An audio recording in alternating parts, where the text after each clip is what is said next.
This community program would not be possible without the financial support of our corporate sponsors and community members. Tri-Cities Community Television would like to especially thank the cities of Port Moody, Coquitlam, and Port Coquitlam for their belief and support of community television. If you wish to be part of our volunteer team, become a sponsor, or make a financial contribution to support community programming, please feel free to contact us at the following locations.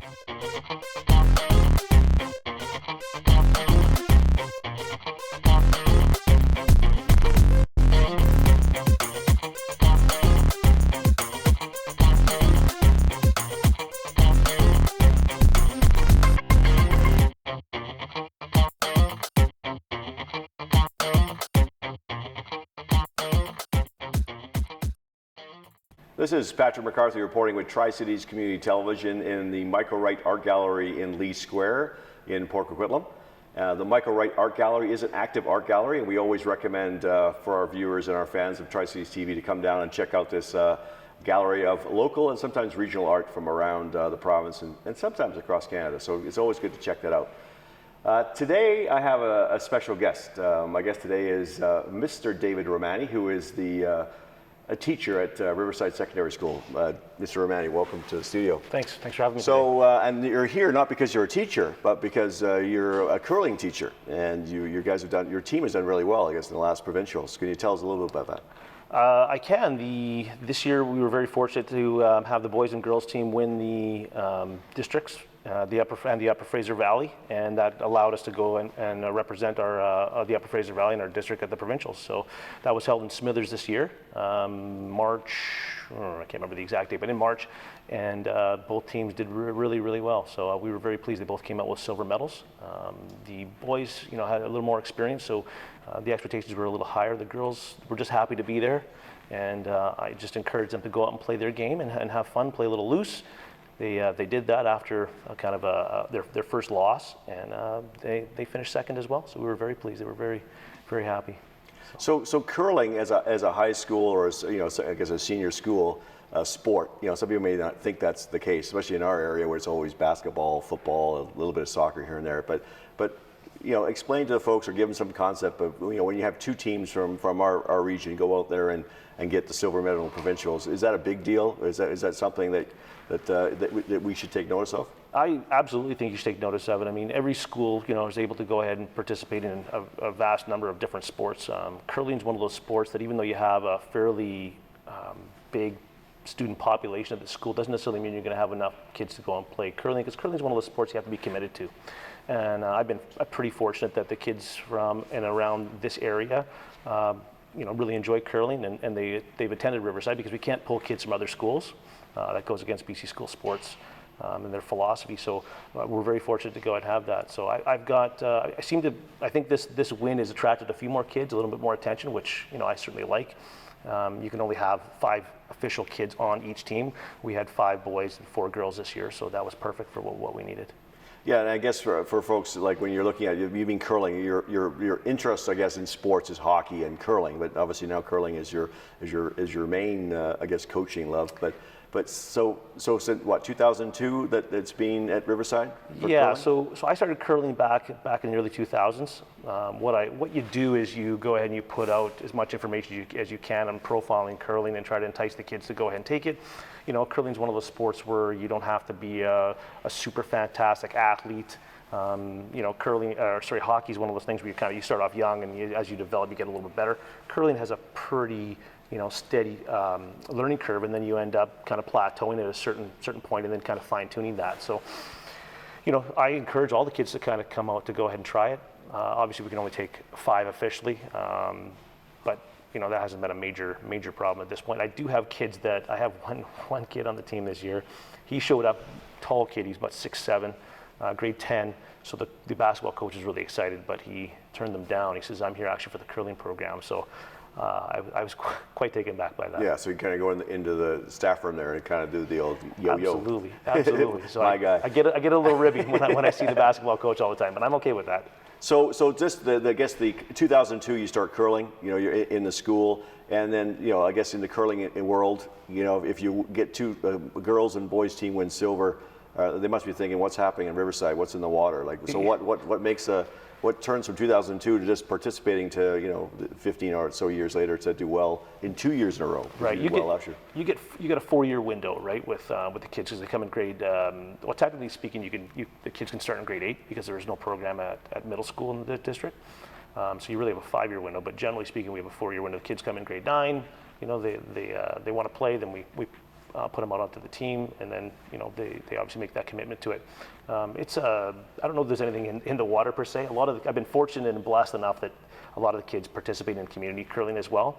So there's that added little step for myself that makes it a little more beneficial. They're getting practice a little more consistently than we generally just practice once or twice a week. If they're doing, say, Optimist or junior curling or anything like that, then they're practicing multiple times a week, and so obviously that has an indirect benefit to our program as well. So for those of us who don't really, I mean, for me, I see curling in the Olympics, and I think my son tried it a few years ago. But really, for those who aren't familiar with that community, it's very tight, very small, and I guess I found that when I went to see one of your practices, or you had some young star come in who's playing for some provincial team, and it's like Gretzky shows up. They're all excited. So explain to folks a bit about that curling community and sort of why the importance of that is to continue that community going forward. Yeah, it's a small community, but it's bigger than you think. Once you start curling and you start participating at different curling clubs, then you see for some familiar faces, and before you know it, you're just kind of it's just that. And once you're a curler, it's kind of you're almost brother sister kind of deal, and you just become friends because it's a for lack of a better word, it's a gentleman's sport, and so the ethics behind curling are very high, and you want to play it above board. There's no hockey, if you blow out a team 11-1, too bad for the other team. It goes so far in curling that you won't even put the score up after a certain point because you're not there to go and blow out the other team. You're there to go and have a good time. And I stress with the kids that you're there. You don't have to worry about playing against other teams. You're just playing against yourself. You're trying to make whatever shot you're trying to go ahead and make. This is our strategy. That's what we're going to try to execute that strategy. We can't control what they do. We can only control what we do. And the thing I think for those when you go watch a curling tournament is kind of interesting because you got people who are on their phones, playing a curling app game. Yeah. Somebody else is watching a feed for some game somewhere in Saskatchewan, some high school teams playing, and they're watching that. Not actually the game, but they're watching the scores. Yeah. But the interesting thing is the coaches and the fans are really separated from the players. So as a coach, it's not like soccer, you can yell from the sideline. You're just like sitting there biting your nails, watching the young players play. Yeah. And there's nothing you can do, but I guess the timeout's your only option. So what does that feel like? Oh, that can be stressful. Obviously it's like, raising kids, you do the best you possibly can, and then you have to let them go. You do have that option of the timeouts, which do come in handy from time to time, and then you have your break in between the 4 ends. You play 8 ends, there's a break in between at end 4 and 5. But it can be pretty stressful in terms of them playing, especially at the provincial level. I mean, the boys played well.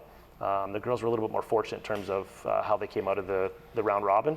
The boys tied for second place. So we have to have a playoff round against the host team, Smithers, this year. So that was difficult from the standpoint of course, half the town's there watching, right? And rightfully so.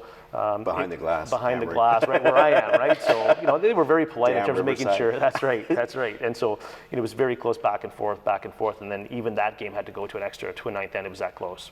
So that definitely a nail biter, and by the time you're done, you're exhausted. But it's so rewarding to go and see the kids put all themselves into that game, and then be able to be rewarded with a second provincial silver medal at the provincials was just fantastic. And for the boys and the girls. Now coaching both teams at the same time while both games are going on, that's another issue too. Tough. Yeah. But I guess for folks out there, like if you want to try a sport, it seems to be a sport that you can get into very easily. It doesn't cost very much. Very easy, and you can go out and try. So what you'll find is when you go to different clubs, you'll find there's a lot of options in terms of coming out to go out and try. They entice new people to come out just to try curling. They have brooms and sliders and equipment readily available for them at a minimal cost of $1 or $2. So you can come out and try it. They only ask that you make sure you have clean shoes, and there's usually somebody there with experience, helping you kind of guide you along the way in terms of what to go ahead and do.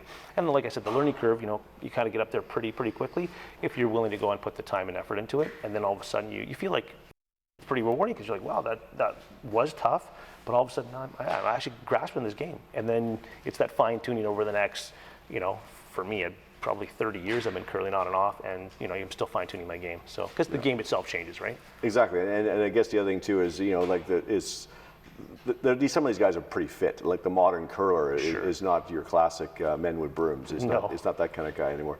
And then the other thing too is you're lucky. You lose one of the McCrady's. So in this region, Matthew McCrady is up there like a U18 BC champion. Right. So that is obviously, there are some very top stars in curling in the Tri-Cities or in the Lower Mainland. That's a good testament, I guess, to the community curling program. There is, and we're fortunate. Josh Mickey participated this year. He looks like he'll just move into the skip position for next year. And we've had the team, so they'll just everybody will just kind of move up, and we'll hopefully get we'll move the fifth in. We only lose one player out of 9 people that we've had this year. We're only potentially losing 1 player, so that bodes really well for us moving into next year. And of course, the team that the boys lost to last year, and even the team that the girls lost to, they're all senior kids, so they're gone now. So that that leaves a very open window for us. So we're hoping to open that window and kind of walk through, but we'll take it one day at a time. So last year you got fourth. There was a little sticker in the trophy case. Yeah. Now you got 2 silver medals.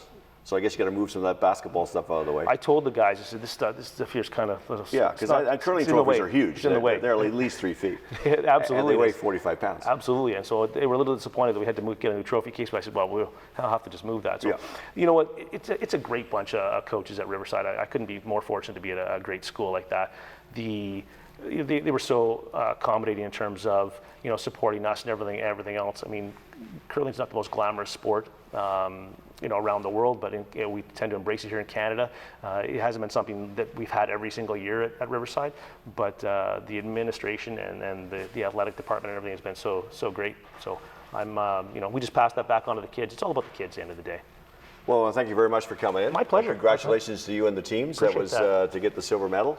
Again, this is Patrick McCarthy reporting for Tri-Cities Community Television. So if you have a young person that's interested in sport or is a little nervous about getting into a sport, curling is definitely a sport to try. It's beautiful. You got that glass. You can't be yelled at. And secondly, if you go to Riverside, you might get maybe a gold medal next year or something like that. Maybe. We're hopeful. Thanks for watching, and we hope to see you on our next interview. Thank you very much.